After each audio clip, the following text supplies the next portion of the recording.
Des squatteurs utilisant toutes les failles de la loi pour éviter d'être expulsés. Récemment, on l'a vu, l'impuissance juridique des propriétaires à Théoule-sur-Mer, Saint-Honoré-les-Bains ou au Mans a fait scandale. Résultat, la loi elle va changer pour permettre d'expulser plus rapidement et plus facilement les squatteurs. Et des mesures ont été annoncées ce soir. C'est Vicky Bogart qui fait le point. Vicky, quelles sont les failles de la loi actuelle ? Eh bien, actuellement, la loi prévoit 2 cas de figure. Si c'est votre résidence principale qui est squattée, que vous soyez propriétaire ou locataire, eh bien, vous bénéficiez d'une procédure accélérée d'expulsion. En revanche, si c'est votre résidence secondaire, eh bien, la procédure se complique fortement. Si les squatteurs sont installés depuis plus de 48 heures, il est interdit de les expulser sans décision de justice.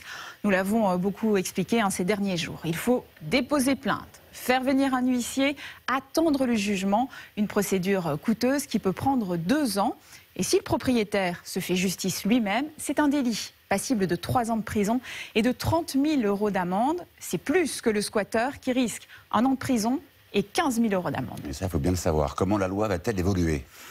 Alors, la procédure accélérée qui s'applique déjà aux résidences principales s'appliquera aussi aux résidences secondaires. C'est l'objet d'un amendement adopté cette semaine en commission par les députés et soutenu par le gouvernement.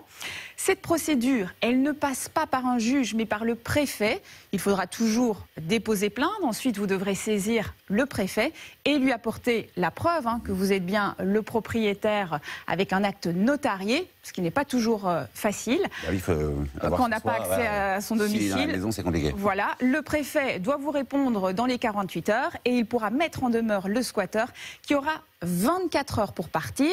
Cette mise en demeure se fait notamment sous forme d'affichage en mairie et sur les lieux squattés.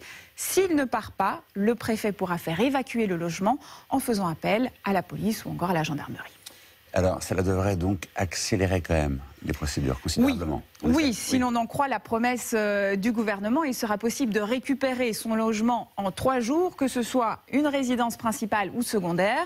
Dans le meilleur des cas, la loi devrait être promulguée fin octobre, sinon d'ici la fin de l'année. Affaire à suivre donc. Merci beaucoup, Vicky.